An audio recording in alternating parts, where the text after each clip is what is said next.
केपी ओलीले यो गरेन त्यो गरेन भनेर भन्ने दिन गयो। हामीले गरेर देखाउनुपर्छ, हाम्रो उपस्थिति देखाउन सक्नुपर्छ। अरू बेला प्रभावशाली भन्ने भने ढचमस्स गरेर बसिहाल्ने, जिम्मा लिने बेला भाग्ने। यो जिम्मा पार्टी सभापतिले लिनुपर्छ, वरिष्ठ नेताले लिनुपर्छ, महामन्त्रीले लिनुपर्छ। आज नेपाल कम्युनिस्ट पार्टी एमालेका मानिसहरू अदालत धाकादायी छन्। माओवादीको त्यो माओवादी पनि होइन, एमाले पनि होइन भन्ने सांसद अदालत धाकादायी छ। जनता समाजवादी पार्टी अदालत धाकादायी छ। काङ्ग्रेस अदालत धाउँछ? धाउँदैन काङ्ग्रेस अदालत। काङ्ग्रेसले आफ्नो अधिवेशन सम्पन्न गर्छ। सरकारका बारेमा हाम्रा धारणाहरू छन्, हाम्रो अधिवेशन आउँदैछ, त्यो हाम्रो एउटा महत्त्वपूर्ण काम हो। ती सबै कुराहरू छन्, तर हामी यत्रो पार्टीको संरचना बनाएको के को लागि? सरकारमा पुग्नको लागि एउटा पक्ष छ, तर सरकारमा किन पुग्न चाहेको? अन्ततको त हामीले गर्न चाहेको त त्यही कल्याण, दया, परोपकार, यही नै कुरा त हो। केही दिन अगाडि सिन्धुपाल्चोकको एकजना साथी हाम्रो यही चाबेलमा बस्नुहुन्थ्यो, उहाँ बित्नुभयो। उहाँलाई हामीहरू केही साथीहरू भेट्न गयौँ। भेट्न जाँदै गर्दाखेरि यसो उहाँको परिवारलाई सोधेको, उहाँको श्रीमती भर्खरको 34-35 वर्षको होला बित्ने साथी, त्योभन्दा 4-5 वर्षको उहाँको कम उमेरको श्रीमती, सानो एउटा छोरी, श्रीमान काम गर्ने निजी विद्यालयमा। श्रीमान बितिसके पछाडि त्यो परिवारको खास गरिकन चिन्ता के हो भने त्यो छोरीलाई कसरी पढाउने भन्ने चिन्ता। हामीहरू त्यहाँ जम्मा भएको साथीले कुराकानी सुन्यौँ, विद्यालयमा गयौँ, कुराकानी गऱ्यौँ। विद्यालयले पनि सहर्षपूर्वक मैले 10 कक्षासम्म, अझले 12 कक्षासम्म मैले आधा मात्र शुल्क लिन्छु भनेर भन्यो। र हामी गएको केही साथीहरू मिलेर 12 कक्षासम्मको आधा शुल्क हामीले बिहोर्छौँ भनेर परिवारलाई भन्यौँ र त्यो बच्चीको चाहिँ 12 कक्षासम्म पढ्ने हामीले आधार सुनिश्चित गऱ्यौँ। मैले मेरो साथीले के भने आज हामीले राम्रो राजनीति गऱ्यौँ भनेर मैले भने। मैले बुझेको कुरा राजनीतिको सबभन्दा महत्त्वपूर्ण पक्ष यही हो। यत्रो काङ्ग्रेसको साथीहरू हुनुहुन्छ, तपाईँहरूले गरिराख्नु, हामी सबै गरिरहेका आफ्नो ठाउँबाट। खालि मैले यसलाई सम्झन मात्र खोजेको। यो बेलामा नेपालको संसारकै इतिहासमा बेहोर्नु नपरेको दुःख संसारले बेहोरेको बेलामा नेपालले अझ हाम्रो गरिबी, हाम्रो पूर्वाधार, हाम्रो अर्थतन्त्र यो कारणले गर्दा हामी अझ कल्पना नगरेको दुःख बेहोरिरहेका छौँ यो राष्ट्रिय सङ्कटको बेला। त्यसैले प्रत्येक काङ्ग्रेसको यतिखेरको धर्म भनेको अधिवेशन, सरकार, यो सबै कुराको महत्त्व छ। तर प्रत्येक काङ्ग्रेसको धर्म भनेको यो बेलामा हामीले दुःख पाएको, अभावमा भएको, कहीँ न कहीँ कुनै न कुनै सहयोगी हात खोजिरहेको यो अहिलेको यो अवस्थाको बेलामा मान्छेले रोजगारी गुमाएको छ, उपचार गर्न पाएको छ। यो सबै कुरामा कहीँ न कहीँ मद्दत गर्न सक्यो भने नेपाली काङ्ग्रेस एउटा कार्यकर्ताले मैले मेरो राजनीतिक कर्म गरिरहेको छु भनेर सन्तोष मान्न सक्दछ। यो दुःखको बेलामा काङ्ग्रेसको पहिलो कर्तव्य यही हो। र यही दुःखको बेलामा हामी सरकारमा पुगेका छौँ। सरकारमा पुग्ने यो मत हामीले पाएका थिएनौँ। जसले मत पाएको थियो मतको भारी बोक्न सके, अहङ्कारले थिच्यो। आज हामी त्यो जिम्मेवारी पाएका छौँ। अब कसैले इच्छा लागोस् नलागोस् अबको 17-18 महिना नेपाली काङ्ग्रेसको नेतृत्वको सरकार चल्छ। र यो 17-18 महिना गएको 3-3.5 वर्ष नेपालमा सरकार छ र छैन पनि भनेको जस्तो अवस्था। जनताले सबैभन्दा बढी सरकार खोजेको बेलामा विधि विज्ञान केहीमा पनि विश्वास नगर्ने, सरकारको अनुपस्थितिको कारणले गर्दाखेरि कैयौँ जीवन गुमाउनु पर्ने अवस्था बेहोरेर हामी आएको। मैले त संसदमा उभिएर प्रधानमन्त्रीको अगाडि भनेको छु कि आज थुप्रै मानिसहरू जो हामीले कोभिडको कारणले गर्दा गुमायौँ, ती थुप्रै मानिसहरूको हत्या भएको थियो। तिनको ज्यान बचाउन सकिन्थ्यो। अलिकति समयमा काम गरेको तिनको ज्यान बचाउन सकिन्थ्यो। जीवन बचाउन सकिने मान्छेहरू गुमाएका छन्, जसको प्रयास गर्दा गर्दै पनि बचाउन थुप्रैको सकिन्न थियो, मान्दछु म त्यो, तर थुप्रैको बचाउन सकिन्थ्यो। त्यो सबै बेहोरेर आएको बेलामा नेपाली काङ्ग्रेसको नेतृत्वमा सरकार बनेको बेलामा अघि मैले भने काङ्ग्रेसको प्रत्येक कार्यकर्ताको धर्म यो बेलामा अभावमा भएको, दुःखमा परेको मानिसलाई सहयोग गर्नुभएको जस्तै काङ्ग्रेसको सरकारसँग पनि अब कुनै पनि एक्सक्युज यो सरकारले पाउँदैन। एक ठाउँ पनि चुक्ने यो सरकारले पाउँदैन। केपी ओलीले यो गरेन त्यो गरेन भनेर भन्ने दिन गयो। हामीले गरेर देखाउनुपर्छ, हाम्रो उपस्थिति देखाउन सक्नुपर्छ र देखाउँछौँ। हामीहरू सबै मिलेर गर्ने। प्रधानमन्त्री शेरबहादुर देउवाको सरकारलाई हामी प्रत्येकले हामी संसदमा छौँ, कोही बाहिर छौँ, पार्टीमा छौँ, विभिन्न ठाउँमा छौँ, हामी सबैले सहयोग पनि गर्ने हो। त्यो सहयोगबाट प्राप्त भएको ताकतलाई प्रयोग गरेर यो सरकारलाई सफल पनि बनाउने हो र यो 17-18 महिना अभावमा रहेका नागरिकलाई सरकार भनेको कस्तो हुन्छ भन्ने कुराको महसुस पनि गराउने हो। यो काम पनि हामीले सँगसँगै गरेर लिएर जानुपर्नेछ। गएको 3-3.5 वर्षमा संविधानलाई यसरी त्यसलाई कुल्चिएको छ, त्यसलाई थिचोमिचो गरेको छ। संविधानका थुप्रै आधारहरू भत्काइएको छ। संविधान र व्यवस्थाप्रति नै अनेकन आशंकाहरू उत्पन्न हुने स्थिति सृजना गरिएको छ। यो 17-18 महिनाको समयमा एकातिर हामीले जनताको जीवनलाई सहज बनाउने काम गर्नुपर्ने छ भने अर्कोतिर संविधान, यो संवैधानिक व्यवस्था, संघीय लोकतान्त्रिक गणतन्त्र, हाम्रो संविधानले गरेका अनेकन व्यवस्थाहरूमाथि जसरी आघात पुर्याउने कामहरू भएको छ, त्यो सबै कुरालाई फेरि थिति बसाल्ने काम पनि हामीले गर्नुपर्नेछ। चाहे त्यो संघीयतालाई मजबुत बनाउने कुरा होला, चाहे त्यो समावेशितालाई मजबुत बनाउने कुरा होला, चाहे विधिको शासनलाई मजबुत बनाउने कुरा होला, यो सबै कुरामा पनि यो सरकारले अर्को 17-18 महिना थिति बसाल्ने काम पनि हामीले गर्नुपर्नेछ। यो काममा पनि सिङ्गो पार्टी पङ्क्तिको सहयोग चाहिएको छ। हेलो, यो सँगसँगै हामीले अर्को महत्त्वपूर्ण काम भनेको हाम्रो पार्टी अधिवेशनको काम सम्पन्न गर्नुपर्नेछ। अघि दाइहरूले चर्चा गरिसक्नुभयो, अधिवेशनका बारेमा केही आशंकाहरू छन्। अहिले हामी बोल्दै गर्दा म हेर्दै थिएँ, भर्खर पार्टीको नेताहरू बैठक बसिराख्नु भएको छ। सर यसो हेरौँ त, पार्टीको अधिवेशनको बारेमा धर्मशालामा केही साथीहरू बसेर क्रियाशील सदस्यको छानबिन गरेर राख्नु भएको छ। उहाँहरूले छानबिन गरेर बनाएको प्रतिवेदन अहिले प्रधानमन्त्री, पार्टी सभापति लगायतको पदाधिकारीहरू बसेर त्यसमा छलफल गर्दै हुनुहुन्छ। यो सबै अवैधानिक। हाम्रो पार्टीको विधानले रमेश लेखकले नेतृत्व गर्नुभएको समिति चिन्दै हाम्रो पार्टीको विधानले यो पदाधिकारी, पूर्व पदाधिकारी भन्नेको समूहलाई चिन्दै हाम्रो पार्टीको विधानले अधिवेशनको वर्ष क्रियाशील सदस्यको काम गर्ने कुरा चिन्दै हामी सबै गरिरहेका छौँ। तर यो पटक मात्र, अघिल्लो पटक पनि यही गरेको थियो। यो पटक गरेको अघिल्लो पटक ठिक थियो होइन। अघिल्लो पटकको महाधिवेशनको बेला पनि ठ्याक्कै यस्तै गरेको। नरहरि आचार्यको संयोजकत्वमा समिति बनाएको, त्यसलाई चिन्दैन थियो हामी। अन्तिम वर्ष गरेको, त्यसलाई चिन्दैन थियो हामी। यो कस्तो पार्टी बनाएको हामीले?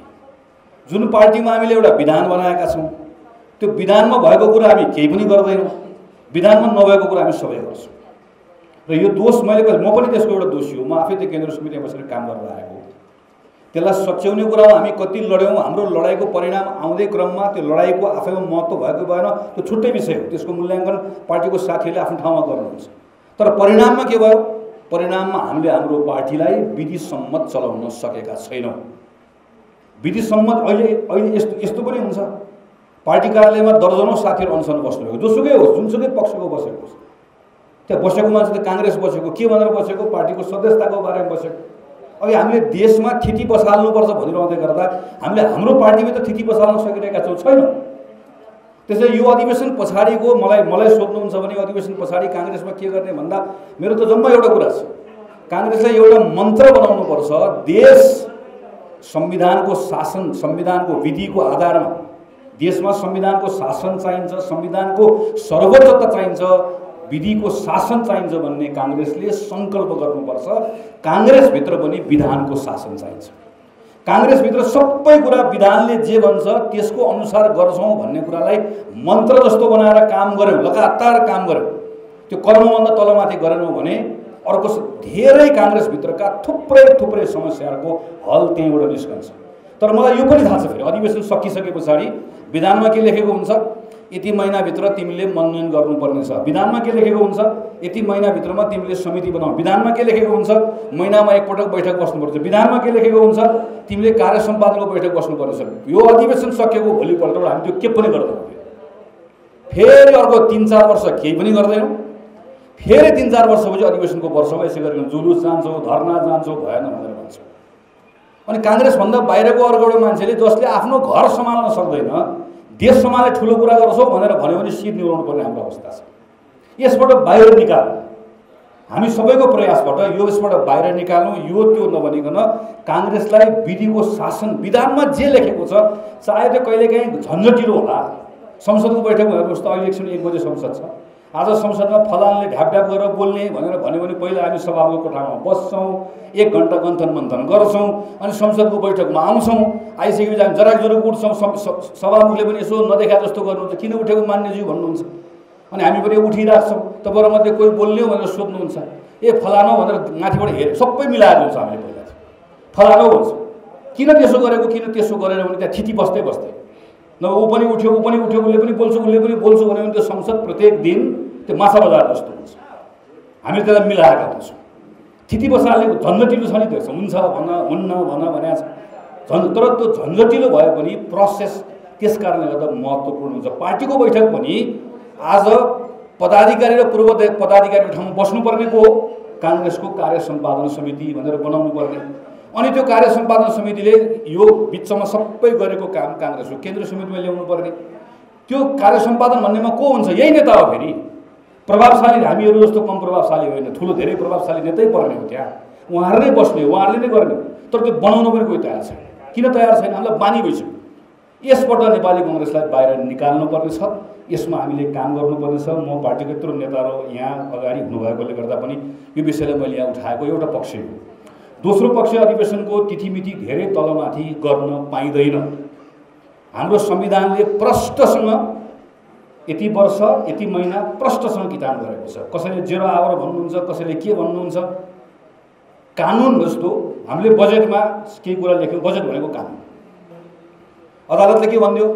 शून्य समय छ, अहिले तिमीले कर नतिरे पनि हुन्छ, पछि तिरे पनि हुन्छ भन्यो। थुप्रै सामाजिक सङ्घ संस्थाहरूको 5 वर्षभित्र हुनुपर्ने अधिवेशन भयो, नभएपछि अर्को पक्ष त्यसमा मुद्दा हाल्नु भयो। अदालतले के भन्यो? अहिले शून्य समय कोभिडको कारणले गर्दा तिमीले 6 महिना सार्न सक्छौ भन्यो। हाम्रो पार्टीको बारेमा भन्न पाइन्छ? पाइँदैन। किन? हाम्रो त्यो सबै कानुनमा लेखेको हुनाले गर्दा अदालतले बोल्यो। तर यो त संविधानमा लेखेको छ। संविधानमा प्रष्टसँग हामीले 5 वर्ष पछाडि 6 महिना थप्न पाइन्छ भनेर लेखेर ल्याएकोले संविधानमा लेखिएको विषय अदालतले वा कसैले बोलेर पनि त्यसलाई काट्न पाउँदैन, सक्दैन। हामीले कानुन बनाएका छौँ, एउटा गलत कानुनमा गल्ती गरेका रहेछौँ। के गल्ती गरेका रहेछौँ भने कि 5.5 वर्षमा पनि पार्टीको अधिवेशन सम्पन्न भएन भने अर्को 6 महिना थप्न पाइनेछ, 1 रुपियाँ जरिवाना गरेर वा 2 रुपियाँ जरिवाना गरेर भनेर कानुनमा लेखेका रहेछौँ। तर कसैले गरेर मुद्दा हाल्यो भने त्यो कानुन खारेज हुन्छ। किनकि संविधानमा लेखेको भन्दा बाहेक गएर कानुन हामीले नजानेर नबुझेर वा वास्ता नगरेर बनाइएको रहेछ। हाम्रो अवस्था यस्तो छ। कसरी गर्नुहुन्छ? किनकि मैले पनि तपाईँले जस्तो सबै कुरा आजको दिनमा पत्रिकै पढेर थाहा पाउने। काङ्ग्रेसको केन्द्रीय समितिको बैठक नबसेको महिनौ भयो। प्रभावशाली नेताहरू प्रत्येक दिन बस्नुभएको छ। अब उहाँहरूको प्रभाव हामीले हेर्नुपर्नेछ।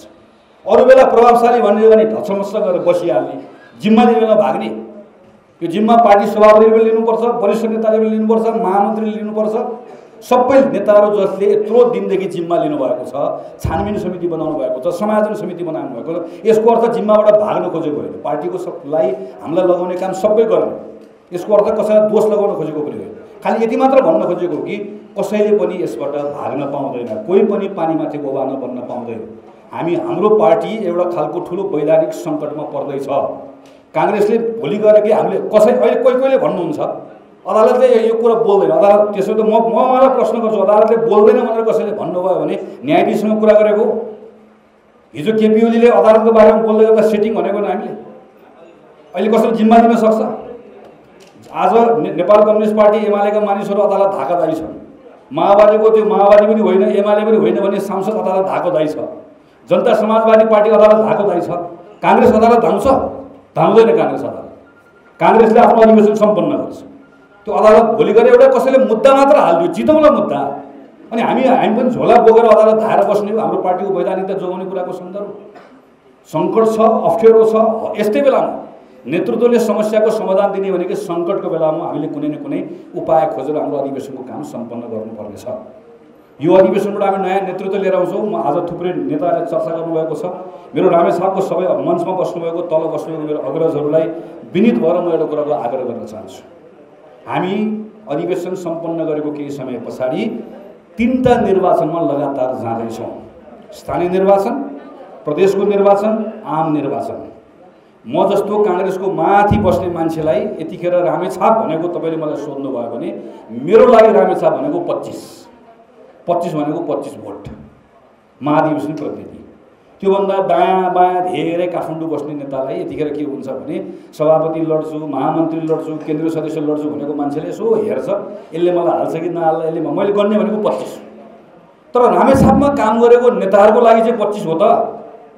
रामेछापमा काम गरेको नेताहरूको लागि तपाईँहरूको 8वटा पालिका होइन, जम्मा एउटा पालिका जितेको होइन, सङ्घ हारेको होइन, दुईटा प्रदेश हारेको होइन, एमाले र माओवादी दुईटा हुँदै गर्दा पनि सबै स्थानीय चुनाव हारेको होइन। अनि यसपालि एमाले र माओवादी मिल्दैन भन्ने कुराको फेरि अब आउने आम चुनावमा मिल्दैन भन्ने कुराको ग्यारेन्टी कसैले गर्न सक्नुहुन्छ? अस्ति हामीसँग सरकारमा थियो होइन माओवादी, हामीसँग सरकारमा भएको बेलामा खुसुक्क गरेर मिलेर एउटै कम्युनिस्ट पार्टी बनेर चुनाव लडेको होइन। फेरि रामेछापमा एउटै कम्युनिस्टसँग चुनाव लड्नु पर्दैन भनेर कसैले ग्यारेन्टी लिन सक्छ? अहिले काङ्ग्रेसले आफ्नो ताकतमा सङ्घको चुनाव लड्ने, प्रदेशको चुनाव लड्ने, 8वटा पालिकाको चुनाव लड्ने हैसियत बनाएर राख्न सक्नुपर्छ। यहाँ शेरबहादुर देउवा, रामचन्द्र पौडेलदेखि लिएर कोही सबैलाई वा म गगन थापासम्मको लागि रामेछाप यतिखेरको त्यसको महत्त्व 25जना महाधिवेशन प्रतिनिधिको हुँदै गर्दा चुनाव हारेर, त्यो पनि सबै ठाउँमा हारेको रामेछापका प्रत्येक साथीको लागि चाहिँ यो अधिवेशनको महत्त्व आउने चुनाव जित्ने कुरासँग जोडिनुपर्छ। त्यसैले तपाईँहरू कसरी मिलाउनुहुन्छ, के गर्नुहुन्छ मलाई थाहा छैन। तपाईँहरू सल्लाहले सहमति गर्नुहुन्छ, निर्वाचन लड्नुहुन्छ, त्यो मेरो के पनि सुझाव छैन। मेरो खालि यति मात्र कुरा छ, हामी अधिवेशनको क्रममा चुनाव लड्दै गर्दा यति धेरै तिक्तता नबढाउँ वा सहमति गर्दै गर्दा जे गर्नु सक्नुहुन्छ सहमति गर्नु सक्नुहुन्न, निर्वाचन लड्नु होला, तर तिक्तता यति धेरै नबढाउँ कि यो चुनाव सकेको केही दिन पछाडि फेरि त्यो प्रतिशोध लिनुपर्ने अवस्था नबनाऊ। अब यहाँ महाधिवेशन सकेको 6 महिना पछाडि झोला बोकेर काङ्ग्रेसको गीत गाएर 8वटा पालिकामा गएर भोट माग्नुपर्नेछ, वडाको सदस्य लड्नुपर्नेछ। आज यो विचित्र छ नि त। एउटा यो पार्टीभित्र, आफ्नै पार्टीभित्र म चुनाव जित्नु भनेको त मैले अर्को म जित्नु भनेको कोही हार्ने मान्छे को हो? हार्ने मान्छे मेरै साथी त हो नि, हार्ने मान्छे मेरै साथी हो। मैले मेरै आफ्नै निर्वाचन क्षेत्रमा अनुभव गरेर आएको छु। म चुनाव लड्ने मान्छे, मैले अघिल्लो पटक मेरो निर्वाचन क्षेत्रमा चाहिनेभन्दा बढी रुचि राखेँ, चाहिनेभन्दा बढी अलिकति मैले आफ्नो नियन्त्रण राख्न खोजेँ। त्यसको सबभन्दा ठुलो क्षति मैले बेहोरेँ, स्थानीय चुनावमा बेहोरेँ। आम चुनाव बल्ल म त्यसबाट सिकेर आएको छु। अझ खास गरिकन भोलि पालिकाको चुनाव लड्छु, सङ्घको चुनाव लड्छु, प्रदेशको चुनाव लड्छु, आम चुनाव लड्छु भन्ने मनमा राख्नुभएको साथीहरूले त अझै बढी उदार भएर अझै बढी मिलाउने कोसिस हामीले गर्नुपर्छ। पार्टीको लीडरसिपमा भएको साथीले पनि अझै बढी उदार भएर, किनकि पार्टीको नेतृत्व भएको साथीको जिम्मेवारी, पार्टीको नेतृत्व भएको साथीको कर्तव्य पनि, मूल्याङ्कन पनि त्यहीँभित्र हुने। यो सन्दर्भमा चाहिँ म पार्टीका रामचन्द्र दाई, आन्टावा दाई, यहाँ लक्ष्मी दाई, यहाँ तल थुप्रै अरू अग्रज दाईहरू यहाँभित्र हुनुहुन्छ, सबैलाई मेरो पार्टीका तमाम बिरुवा दाई, कान्छा दाई, यहाँ थुप्रै अरू साथीहरू पछाडिसम्म कृष्ण दाई थुप्रै देखेको छु मैले। आज प्राय सबै महत्त्वपूर्ण नेताहरू साथीहरू यहाँ हुनुहुन्छ। मेरो सबैले एकमुष्ट आग्रह छ, रामेछाप नराम्रोसँग हामी हारेका छौँ। रामेछाप जस्तो जिल्लामा, रामेछाप जिल्ला र हाम्रो यो अहिले काठमाडौँको म जस्तो हामीले कतिपय ठाउँहरूमा त त्यो ठाउँको अहिलेको हाम्रो भूगोल, दुईटा निर्वाचन क्षेत्र हुँदै गर्दा रामेछापको आफ्नो सजिलो थियो। एक भइसकेपछि हाम्रो आफ्नो अप्ठ्यारो छ। अरू जिल्लासँग तुलना गर्न हुँदैन, रामेछापले तुलना गर्न हुँदैन, दोलखाले तुलना गर्न हुँदैन, ओखलढुङ्गा त्यस्तै गाह्रो भएको छ, भोजपुर त्यस्तै गाह्रो छ, केही पहाडी जिल्लाहरूलाई एकदमै गाह्रो छ। यस्तो यो जिल्लाको साथीहरूले एकदम धेरै ध्यान पुर्याउनु पर्ने छ कि यो अधिवेशनले हाम्रो ताकत बढाओस्, अधिवेशनले हाम्रो ताकतलाई घटाउने काम नगरोस्। अघिल्लो पटक चुनाव लडेर आउनुभएको, यहाँ पछाडि जित देखिरहेको छु, साथीहरू तपाईँले महसुस गर्नुभएको छ निर्वाचन आफै हामी लडेर आएका छौँ, भोगेर आएका छौँ, कति अप्ठ्यारो हुन्छ भन्ने कुराको सन्दर्भमा। त्यसैले मेरो यहाँहरू सबैसँग फेरि एकपटक अन्तिममा आग्रह छ। नयाँ साथीहरू आउनुभएको छ, मैले नै अस्ति पार्टी कार्यालयमा गएर त्यत्रो साथीहरू टिका लगाएर आएको, त्यत्रो साथीहरू आउनुभएको छ। ती अघि चर्चा ती कोही साथी, आज हाम्रो अध्यक्ष यहाँ हुनुहुन्छ,